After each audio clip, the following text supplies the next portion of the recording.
Karibu sana kwenye kliniki ya afya ya mapenzi. Nakuletea mada inayosema mapenzi yanapoanza kukupa sababu ya kuachana na watoto wanakuuma.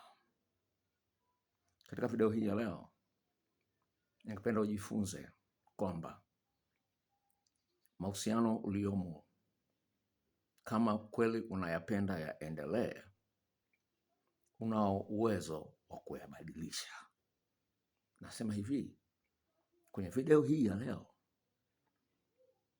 nataka nikuonyeshe na kuthibitishia kwa ushahidi nilionao kwamba iwapo unaona mahusiano yako ya kimapenzi ni magumu, uwezo uko mikononi mwako wewe kufanya uhusiano huu uwe mtamu, mzuri na wa kudumu. Naomba unisikilize. Mada hii imeletwa na mtu kutokea kwenye akaunti yangu ya TikTok. Nilikuwa nazungumzia juu ya mahusiano ambayo watu wengi wanayaona ni ya kutupa, yamekuwa mabaya sana, ni ya kutupa. Sasa huyu mama akaniuliza, je, kama kuna watoto inakuwaje? Hiyo ni kwenye comments za watu kwenye page yangu ya TikTok. Sasa baada ya kukutana na swali lile pale, Mungu akaniambia kwamba nikuletee hii mada siku ya leo. Kwa sababu Mungu amesema kwamba watu wangu wanaangamia kwa kukosa maarifa.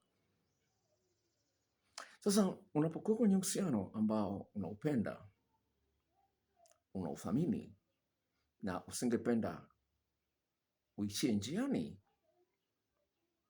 ni jambo la msingi ufahamu kabisa kwamba kuna mambo fulani ambayo huyafahamu, ambayo unapaswa uyafahamu ili uweze kubadilisha uhusiano wako uweze kuwa mzuri wa kujivunia. Hakuna mtu anayejua kila kitu, lakini kubwa ambalo nataka nikwambie wakati naanza mada hii, nataka kuambia ni hivi: huwezi ukatarajia kwenye video hiyo nimezungumza hivyo, na kitu ambacho nimezungumza kwenye video ya iko kwenye TikTok hivi: kuvumilia uhusiano ambao huna matumaini ya kwamba utabadilika, ya kwamba utakuwa mzuri, ni upumbavu. Na ndio hili mtekenya huyu mama akasema kwamba je, kama kuna watoto je? Nimesema kwenye hiyo video ambayo iko kwenye TikTok kwamba kukaa kwenye uhusiano ambao huna matumaini kwamba utabadilika ni upumbavu. Sasa basi, upumbavu huu unaonekanaje? Ni kwamba huwezi ukatarajia kubadilika, ambayo hayo ni mavuno ya bidii zako. Kwa hiyo ili uweze kupata mavuno lazima upande, na unapopanda sio maana yake kwamba utavuna siku hiyo hiyo. Kuna majira yatapita hapa mpaka inafikia siku unavuna. Na Biblia inazungumza kwenye kitabu cha Zaburi ya 126 kwamba wanaopanda kwa machozi watavuna kwa kelele za shangwe, kwa furaha. Kwa hiyo kuna kazi ya kupanda ambayo watu wengi hawataki kuifanya, ila wanataka mavuno. Unataka mwanaume huyo abadilike, awe mzuri kwako, awe wa kujivunia kwako. Unataka mwanamke huyo abadilike, awe mzuri kwako, awe wa kujivunia kwako. Lakini hujui mbegu gani upande ili upate matokeo unayoyataka. Unachotaka wewe kutamani tu ni kucontrol hili na lile ili mambo yakae vizuri, lakini hilo litakushinda mpaka uwe na kitu ambacho unapanda ndipo utavuna. Hiyo ni inaitwa law of sowing, sheria ya kupanda. Lazima iwe na mavuno. Sasa basi, usipokuwa na kitu cha kupanda, huwezi kutarajia mavuno. Na watu wengi hawana vitu vya kupanda, na wamekata tamaa. Wanasema haiwezekani bwana, wanaume ndivyo walivyo tu, wanachepuka tu. Wanaume ndivyo walivyo, hawawezi akatulia na mwanamke mmoja. Haya mambo watu wanayaamini na wanayasema sana watu, kitu ambacho sio ukweli. Nasema sio ukweli. Unasema kwamba huyu ndivyo alivyo, huyu ndivyo alivyo. Hapana, sio ukweli. Ni kwamba huyu mtu amekuwa conditioned na mazingira aliyokuwa nayo, aliyokuja nayo. Kuna hali fulani imemfanya huyu mtu, imemshape huyu mtu, imemcondition huyu mtu, imemfanya aone kwamba hali hii ni ya kawaida. Na kama kuna hali ilifanya hivyo aone hali hiyo kuwa ya kawaida, manake upo uwezekano wa kumsaidia huyu mtu aone kwamba hali hiyo sio ya kawaida, inapaswa iachwe. Sasa hili nimelizungumza sana hapa, lakini nirudia tena. Mwaka 1991 wanasayansi wamegundua kwamba mwanadamu ana akili mbili. Kuna akili ya kwenye kichwa na kuna akili ya kwenye moyo. Kwenye moyo kuna sehemu imegundulika, kuna vitu ambavyo viko kwenye akili vinaitwa neurons. Kuna neurons zaidi ya 40,000 kwenye moyo, ambazo hizo ndio mashine ya ubongo ambao kwenye kichwa.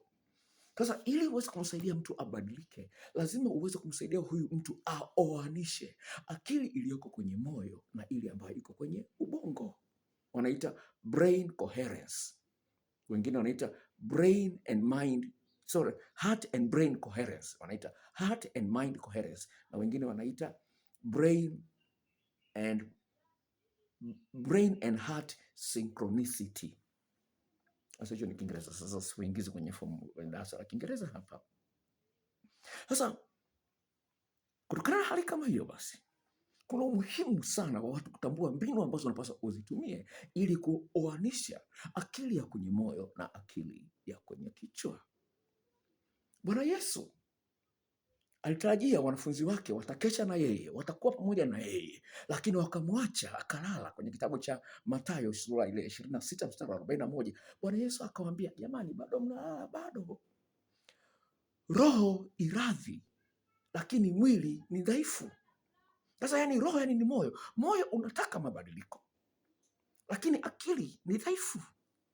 So akili inaweza ikazoeshwa mambo ambayo bila kuunganishwa na akili ya kwenye moyo itakuwa ni vigumu. Sasa kwa wanafunzi wake, roho iradhi lakini moyo ni dhaifu. Kesheni muombe msije mkaingia majaribuni. Kesheni muombe msije mkaingia majaribuni. Kwa nini maombi yana nguvu? Naomba unisikilize hapa kabla hujanipiga mawe. Niambia usituletee Biblia hapa, usituletee Biblia. Na kuletea sayansi ambayo inakubaliana na Biblia. Na kuletea sayansi ambayo inakubaliana na Biblia. Yesu anasema kwamba ombeni msije mkaingia majaribuni. Maana yake nini? Maneno ambayo unayasema, yawe ni moyoni au ni kwa mdomo, yana nguvu sana. Wakati unavyojirudia kwa sababu mume wangu ndivyo alivyo, mke wangu ndivyo alivyo, sio mke wangu ni mbishi, sio mume wangu ni mbishi. Kadri unavyoendelea kurudia hayo, maana unaendelea kutengeneza nguvu kubwa sana ya huyu mtu ashindwe kubadilika. Upende usipende ni hivi. Nimesema hiyo akili ya kwenye moyo imegunduliwa mwaka 1991. 2012 wanasayansi dunia nzima wamekubaliana kwamba tumezungukwa na nguvu ya mvutano inayoitwa electromagnetic field. Kuna electromagnetic field, hiyo ni nguvu ya usumaku. Tumezungukwa, lakini sio hilo peke yake.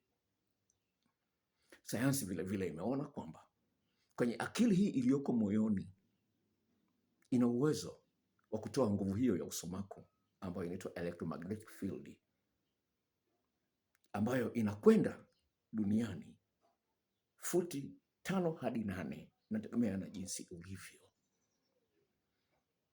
Sasa shida iliyo wengi ni kwamba unapoendelea kuwaza machungu unayoyaona kwenye ndoa yako, kwenye uhusiano wako, unapoendelea kuwaza machungu, unaizuia ile nguvu ya mvutano kutoka kwenye moyo wako kwenda kuleta mabadiliko kwenye moyo wa mwenzio.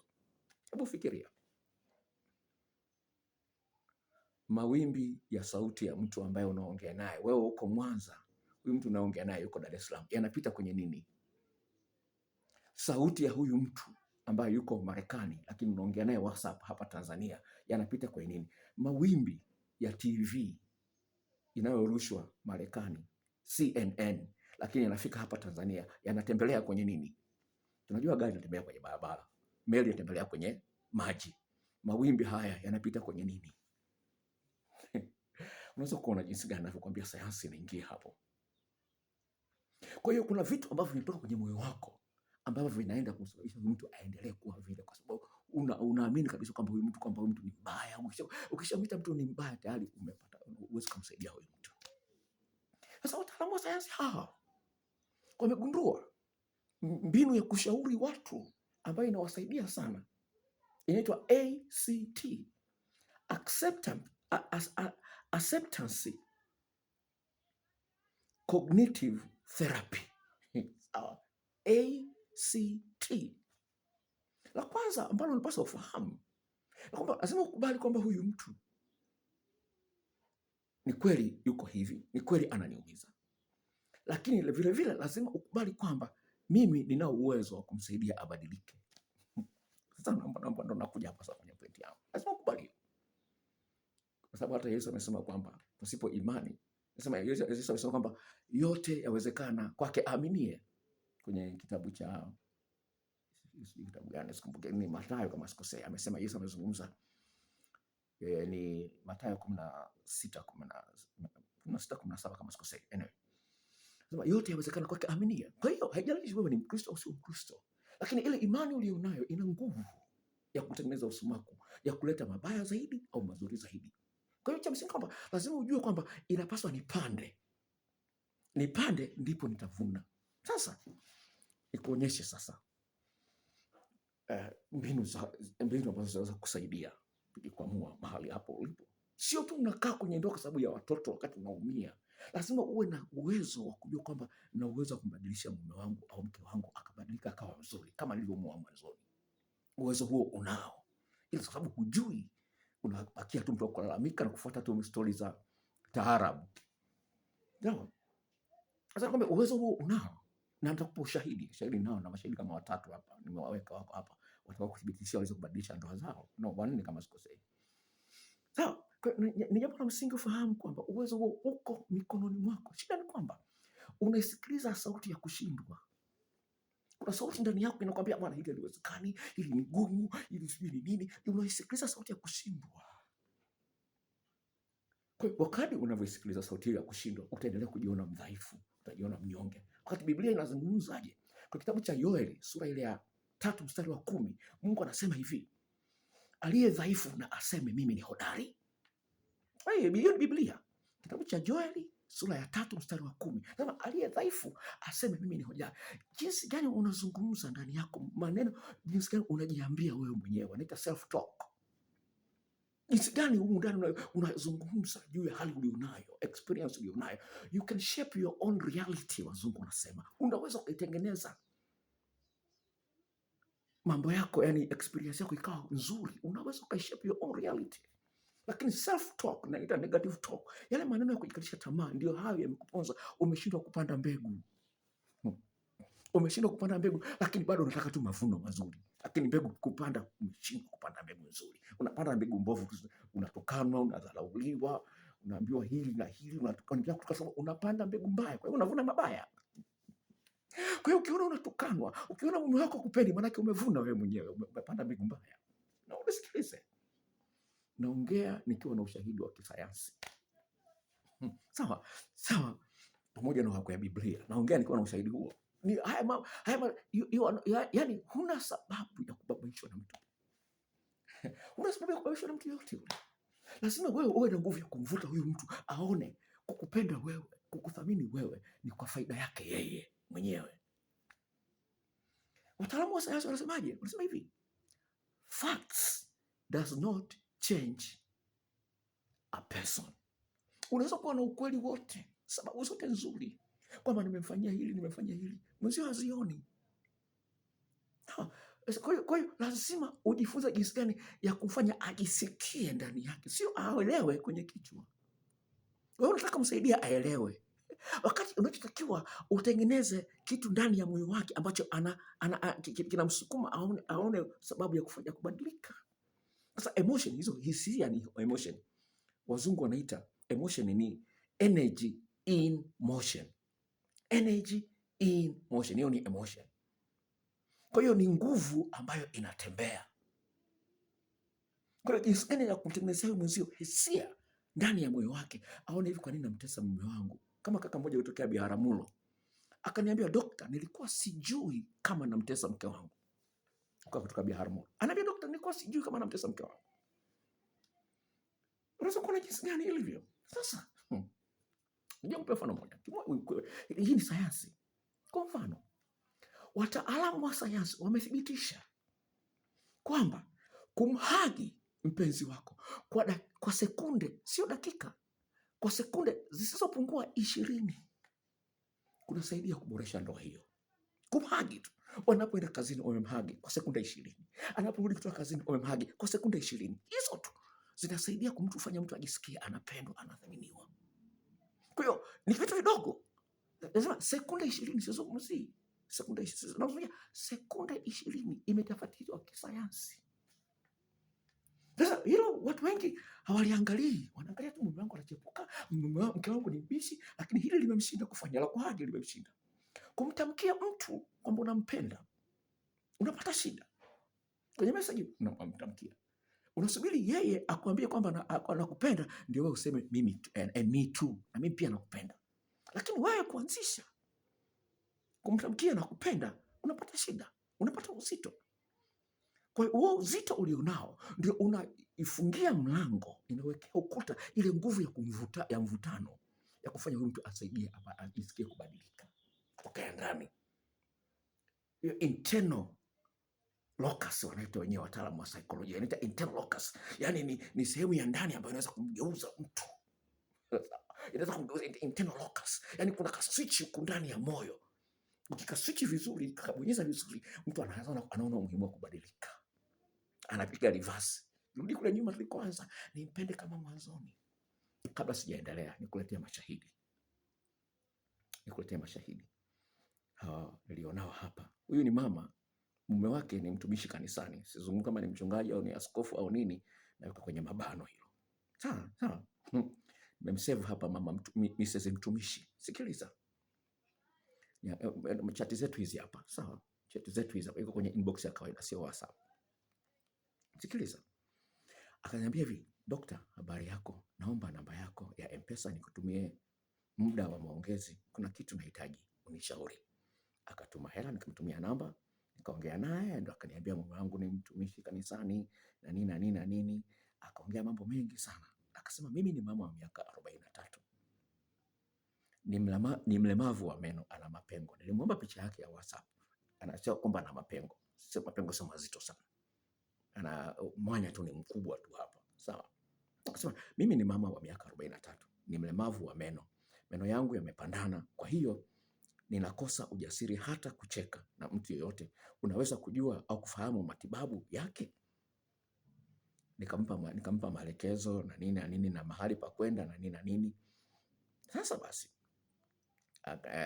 hapa nakimbia na nanuka message nyingine. Sasa dokta, mimi ni mwanafunzi wako mpya. Nimetuma 10,000. Naomba unitumie maufundi. Nijaribu, maana huyu mume wangu ni mgumu sana wa kurudia raundi ya pili. Shida iko kwangu au kwake? Naomba unisaidie dokta. Nimekufuatilia na mafundisho yako kwa njia ya YouTube. Yamenisaidia japo si sana. Naamini ukinitumia video nitafanya vizuri zaidi. Akataja jina lake pale, akasema yuko Isamilo Mwanza. Kanitumia email yake, nikamtumia video.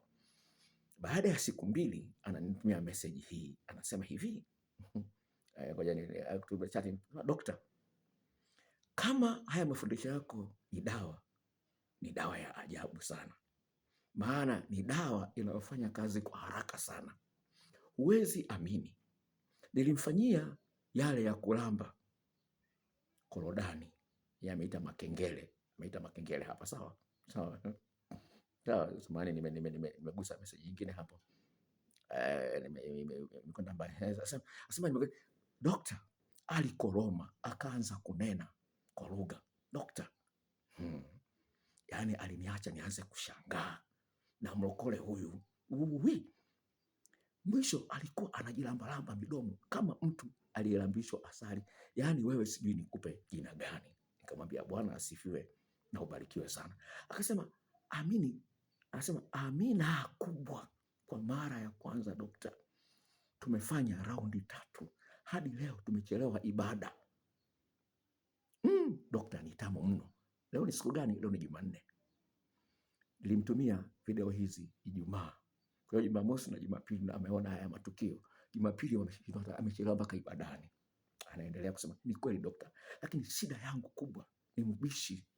Hata siku ya jana alikuwa anakataa, nikaendelea tu kumlambalamba kama kitoto cha paka. Mwisho akalainika. Kweli nimeamini hakuna mkate mgumu mbele ya chai dokta, mbishi milele. Hiyo ndio shahidi wa kwanza. Tunaendelea kabla sikutia shahidi wa pili. Kwa hiyo basi lazima ujifunze vile vile na mbinu za kuongea na huyu mtu. Unajua jinsi ya kuongea naye.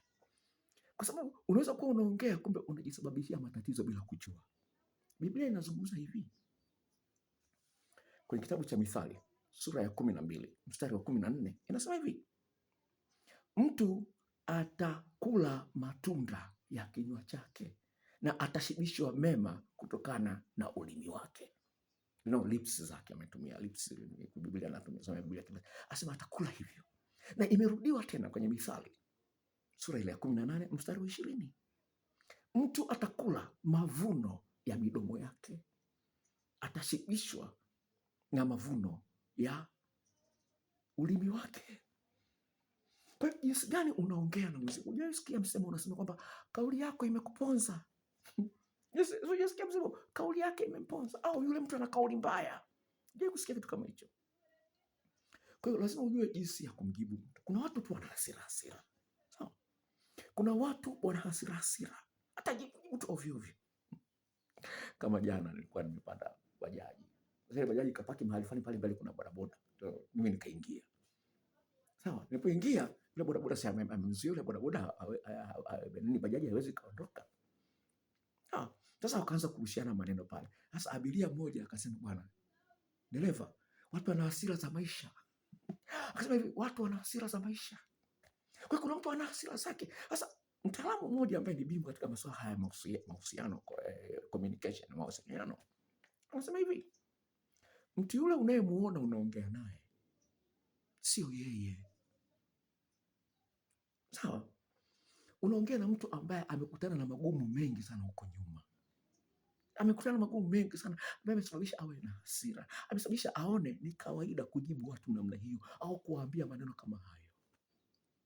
Na mtu anapokusema vibaya au anavyokujibu jeuri, tambua kwamba hilo halikuhusu wewe. Kwa hiyo usiumie. Naomba unisikilize hapa. Mtu anapokusema vibaya au anapotukana, hilo halikuhusu wewe. Linamhusu yeye na matatizo yake aliona kwenye akili yake kutokana na mambo aliyokutana nayo huko nyuma. Hebu fikiria. Mtu akwambie, wewe umevaa shati ya njano. Sawa? Umevaa shati ya njano na shati ya njano. Lakini huyu mtu akakwambia, pumbavu wewe. Mpenzi wa Yanga timu gani? Kisa umevaa shati ya njano. Sasa wewe unakasirikia nini? Wewe sio mpenzi wa Yanga, wewe ni mpenzi wa Yesu. Wewe sio mpenzi wa Yanga, sio mpenzi wa Simba. Kama mimi sina timu, sio mpenzi wa Simba, wa Yanga, sio wa Azam, wala sio wa Manchester. Siku ya mpira sipo. Lakini nimevaa shati ya kijani. Mtu akaanza, una watu wengi wananiambia, mpenzi wa Yanga, unakutana nao umevaa hivi. Wanafikiri ni mpenzi wa Yanga, wala sio mwana CCM. Sawa. Kwa hiyo wewe ni mpenzi wa Yanga. Sasa inakusumbua kwa sababu unaamini kwamba huyu mtu amekutukana, sio amekudharau. Puzia, acha lipite. Kwa sababu wataalamu wa sayansi wapenzi wanasema hivi, kabla hujamjibu, kwa sababu huyu ni mume wako, ni mke wako, unaishi naye. Huwezi kumpuzia tu hivi akaishi hapo. Ni mke wako, huyu ni mume wako. Kwa sababu wataalamu wa sayansi wanasema hivi, kuna dirisha la sekunde 90 ambalo watu wengi limewashinda kulitumia. Na kuna dirisha la sekunde 90. Dakika 1 na sekunde 30. Anasema mtu anapokuwa ametamka jambo baya, ili umthibitishie, aanze yeye mwenyewe kuona kwamba ameongea kitu kibaya, usimjibu. Subiri sekunde 90 ziishe. Kaa kimya. Sekunde 90. Hapo unajipanga wewe mwenyewe, alafu unampa huyu mtu kioo ayaone maneno aliyoyasema kwako yalivyo mabaya. Kwa hiyo unamsaidia aanze kubadilika kutokea ndani. Baada ya hizo sekunde 30, sasa usipojua jinsi ya kujituliza, utakurupuka na kuanza kujibu. Nakupa hiyo ni sayansi, ili uweze kuingia kwenye sehemu ya moyo wake, ili msaidie huyu mtu afanye alignment, au oanishe akili ya kwenye moyo na akili ya kwenye bongo, aweze kuona sababu ya kubadilisha. Wewe sio kwamba umeona sababu ya kuachana naye, wewe uone sababu ya kumbadilisha. Sasa ndio hapo unapanda mbegu na mavuno yatakuja kwa wakati wake. Kwa hiyo unajua jinsi ya kuongea naye huyu mtu. Na mtaalamu huyu ambaye ni mashuhuri sana anasema hivi, neno lako la kwanza lisiwe neno, liwe upumuaji. Sawa? Anasema hivi, your first word should be your breathing. Ndio anavyotumia kwa Kiingereza. Neno lako la kwanza lisiwe neno, iwe ni kupumua.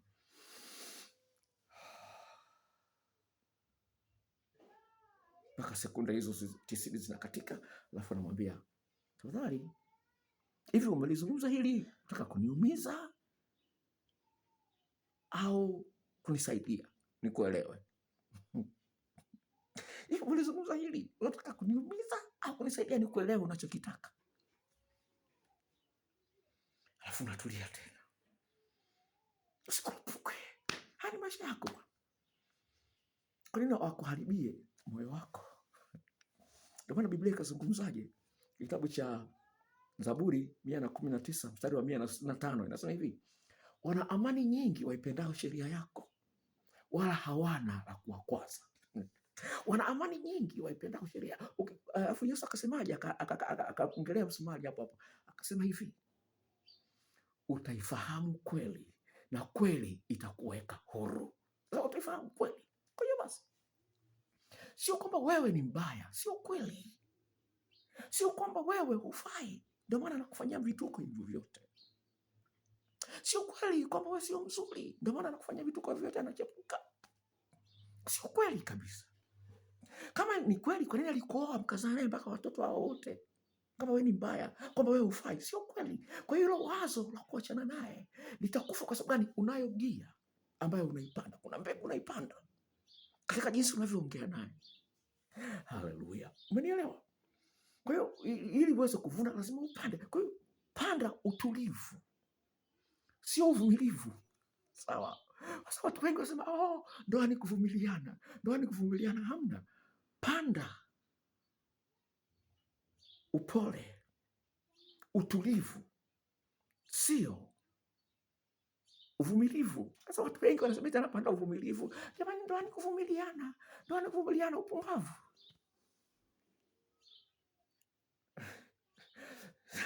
Sasa unapanda mbegu, unaivumilia ile mbegu, unajua kuna siku itazaa. Sasa hujapanda kitu unavumilia nini? Hujapanda kitu unavumilia nini? Una matumaini ya kuvuna, hujapanda. Sasa una vitu vya kupanda. Sasa hujapanda kitu, lakini unategemea mavuno. Unategemea mtu abadilike kwa lipi? Wakati umepanda mbegu mbaya. Wewe umevuna, umepanda pilipili, unategemea uvune nyanya. Kwa usijibu kwa hasira, usijibu kwa mkato. Unaona? Umepanda ukijibu kwa hasira, ukakurupuka kuongea maneno makali, maana yake umepanda pilipili, utavuna pilipili. Umepanda upupu, utavuna upupu, itakuasha. Kwa hiyo lazima tujifunze. Ndio maana Biblia inazungumza kwenye kitabu cha Warumi sura ya 12 mstari wa mwisho. Nasema hivi, ushindeni uovu kwa wema. Ushindeni uovu kwa wema. Sasa watu wengi wanashindwa kupanda mbegu hizi nzuri. Nikuletee shahidi wa pili kwenye kesi yangu hii. Shahidi wa pili. Nasema hivi, dokta, mume wangu alinipenda sana toka girlfriend mpaka kuwa mke wake. Narudia tena maneno haya. Mume wangu alinipenda sana toka girlfriend mpaka kuwa mke wake. Lakini kila siku zilipokuwa zinasonga mbele, niligundua upendo wake unapungua sana. Mahusiano na wanawake tofauti.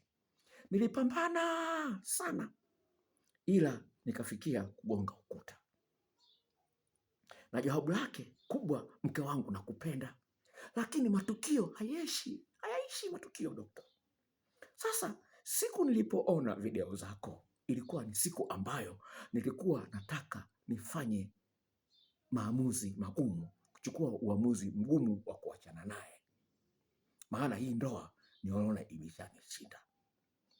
Dokta, ni Mungu aliyenionyesha video zako na kuanza kuzisikiliza, nikakuelewa, nikakutafuta, na jarida pamoja na video nimezifanyia kazi. Huwezi amini, mume wangu katulia sana, ananisikiliza, mpaka kadi ya ATM ya benki kanipatia na password yake vile kanipatia, na mipango yote ninaifanya mimi ya kifamilia. Dokta, nakushukuru sana. Sasa kwenye hilo jarida, ni jarida ambalo limetoka kwenye kitabu kinachoitwa Jinsi ya Kumfanya Mwanaume Awe Mpole Kama Bata. Anaolizungumzia huyu dada, jinsi ya kumfanya mwanaume awe mpole kama bata. Ushamuona bata kang'ata mtu? Sasa hilo jarida, sasa nikamtumia jarida pamoja na hizo video, jinsi ya kumnokesha mwanaume. Mwanaume ana maeneo 14 na kila eneo lina ufundi wake. Kwa hiyo mwanamke anapaswa ajue maeneo hayo 14 katika mwili wa mwanamke na ramani yake ilivyo na jinsi ya kuyashughulikia, na kila eneo lina ufundi wake. Na mwanamke katika mwili wake ana maeneo 17 na kila eneo lina ufundi wake. Kwa hiyo moja kati ya mbegu nzuri ambayo unaweza kuipanda ni jinsi gani unajua jinsi ya kushughulikia maeneo hayo ili kumnogesha mwanaume wakati wa tendo la ndoa, au kumnogesha mwanamke mpaka anafika kileleni kwa urahisi. Sasa yule dada wa kwanza, shahidi wa kwanza, nasema mume wangu alikuwa mbishi sana, kwa sababu mtu wa dini sana, mambo ya kunyonyana alikuwa anaona kama vile ni mchafu. Lakini sasa hivi amewekwa sawa, amekuwa mpole kama bata. Sasa huyu amekuwa mpole mpaka bata, mpaka anatoa ATM ya kadi. Sasa nikupa story nyingine kutoka kichwani kwangu. Huyu ni dada kutoka Kenya, ndoa ya miaka 17. Ananiambia, dokta, niliamua kuvunja hii ndoa kwa tuna watoto. Kwa sababu kama ni hela ninazo na kazi yangu nzuri, dada mzuri tu kutoka Kenya, Nairobi. Asema nikaamua kufunga kwa sababu mimi ni mlokole. Kama nifunge siku 7. Mwambie Mungu, usiponipa jibu katika siku hizi 7, navunja hii ndoa. Siku ya kwanza Mungu hajampa jibu, ya pili Mungu hajampa jibu, ya tatu Mungu hajampa jibu, ya 4 Mungu hajampa jibu, ya 5 ndo kanikuta kama huyu dada anavyozungumza. Mungu ndo amesababisha mimi nikuone wewe kwenye YouTube. Siku ya 5 aliponiona kwenye YouTube kanipandia. Nikaongea naye kwenye WhatsApp, kanipigia simu tukaongea naye. Na amenitafutia wateja wengi sana kununua video zangu Kenya, sana, wengi sana. Nikamtumia na hizo video na jarida lile la jinsi ya kufanya mwanaume awe mpole kama bata. Usiamini. Mwanamke huyu ananiambia, dokta, mpaka mwanaume ameomba likizo kazini ili aweze kunifaidi mke wake. Mpaka mwanaume ameomba likizo. Na shuhuda nyingine na mashahidi wengi sana. Hiyo ni shahidi kutoka Kenya. Nakupa hiyo picha. Kwa hiyo hivi ni vitu ambavyo vinawezekana. Kwa hiyo ni mbegu gani unaipanda? Sasa basi, kwenye eneo hilo la kuongea la mdomo wako, vile vile kauli yako hilo nimemaliza, naingia kwenye eneo lingine. Haleluya. Eneo lingine ambalo unapaswa ulipandie mbegu. Eneo lingine ambalo unapaswa ulipandie mbegu ni eneo ambalo wazungu wanaita affection. Affection. Nitamalizia kwa eneo hili, naona muda wangu umechukua muda mrefu. Nitamalizia kwa eneo hili. Kuna maeneo mengi lakini nitamalizia kwa eneo hili ambalo najua watu wengi wanalipuzia. Sasa affection. Mtu ambaye ameandika kitabu kinaitwa How to Make Your Marriage Affair Proof. Yaani jinsi gani ya kuifanya ndoa yako isiwe na michepuko kabisa. Amesema hivi, kuna mahitaji 5 ya mwanamke muhimu na mahitaji 5 muhimu ya mwanamke. Na hitaji la kwanza kwa mwanaume ni tendo la ndoa. Lakini hitaji la pili kwa mwanamke ni affection, ile hali ya ukaribu na mwenzie. Hitaji la pili la mwanaume ndio hiyo affection, sasa ule ukaribu. Sawa?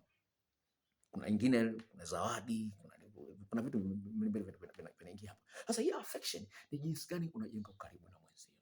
Sasa Ukaribu huu unaanzia kwenye muda wa kukaa pamoja. Muda wa kukaa pamoja ni wa muhimu sana. Wataalamu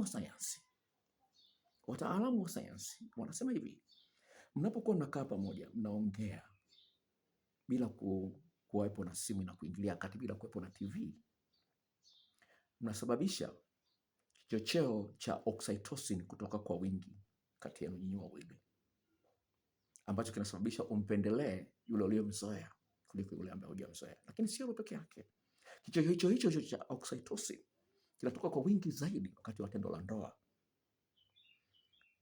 Ndio unaona hawa wameweza kusaidia hizi shuhuda mbili ambazo nimetumia video za jinsi, kuna video kama zaidi ya 40 ambazo nawatumia watu kwa gharama ya shilingi 10,000. Sawa. Natumia kwa njia ya email. Kama una email, una simu kubwa, email unayo, nakupa maelekezo yako hapo chini uweze kupata email yako, uweze kupata hizo video. Sasa najua hivi, kwa tendo la ndoa najua ndio muhimu wake wa kutengeneza kichocheo cha oxytocin, kusababisha mtu ampendee aliyemzoea. Lakini vile vile muda wa kukaa pamoja, iwe ni kwenye tendo la ndoa, na hii napenda nizungumzie hili. Unafanya tendo la ndoa dakika 10 umemaliza, ni muda mfupi sana, na hiyo nakupa tahadhari, ni muda mfupi sana. Kwa lazima upande mbegu ya kufanya mapenzi kwa muda mrefu na mwenzio. Sasa wataalamu wa sayansi wanasema hivi, sasa ule muda wa kukaa pamoja, ukaribu kati ya nyinyi wawili. Ndio maana Mungu anasema kwamba Emmanuel, Mungu pamoja nasi. Mungu anapenda kuwa karibu na sisi. Kuna nguvu yake kwa karibu na mtu. Sasa ule ukaribu, wataalamu wamegundua hili kwamba kuna kitu kinatengenezwa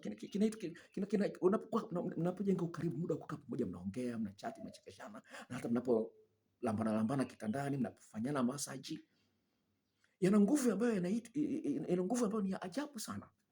Wataalamu wa sayansi wanaipa jina wanaita interpersonal synchronization. Wanaita interpersonal synchronization. Maana yake ni nini? Ni kwamba unafahamu, kwa wale ambao wafahamu Kiingereza sana, lakini umeshasikia neno linaloitwa international. International maana yake ni jambo la kimataifa. Sawa, international maana yake ni jambo la kimataifa. Sawa. Sasa anaposema interpersonal synchronicity, maana yake ni kwamba ni mnatengeneza hali ya kuendana nyinyi wawili na mshikamano wa kihisia. Ndio interpersonal synchronicity. Na ukaribu huo vile vile umeonekana.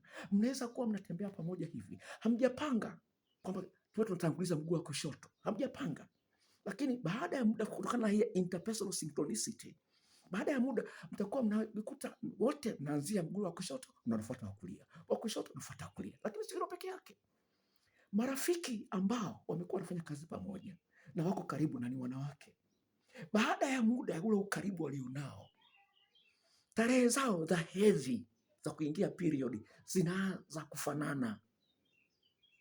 Tarehe zao za kuingia hedhi ni marafiki tu, hawana mapenzi, lakini ule ukaribu, wako karibu pamoja, wanaenda lunch pamoja, wanapenda kukaa pamoja, wanatia story pamoja na nini, hata tarehe za hedhi zinaanza kufanana. Kwa hiyo nakupa kitu, hizi ndio mbegu ambazo tunapaswa usipande ili uweze kuvuna vitu vizuri. Sema kwa sababu ya watoto sasa tutafanyanaje? Hapana, unaweza kumbadilisha mumeo, unaweza kumbadilisha mkeo. Endelea kuangalia channel hii na mafundisho mengi makali sana ambayo yanakuja kwako, na vile vile tembelea channel yangu nyingine ambayo ni ya saikolojia, inaitwa Hisia Maishani.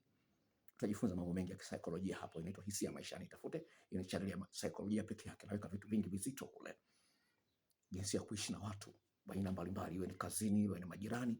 Hiyo ni channel nyingine. Kwa hiyo kama unaangalia video hii kwa mara ya kwanza, isajili, subscribe ili uweze kupata taarifa ya video nyingine ambayo nitaiweka hivi karibuni, na share na marafiki zako. Kama umelike, onyesha kwamba na umelike. Inasaidia kwa video hii izunguke kwa watu wengi zaidi. Sawa, itasaidia kuambia watu wengine, jamani, kuna kitu kizuri yule amekipenda. Weka like yako pale vile vile, itasaidia sana, na Mungu akubariki. Maelekezo mengine nakuwekea hapo chini. Bye bye.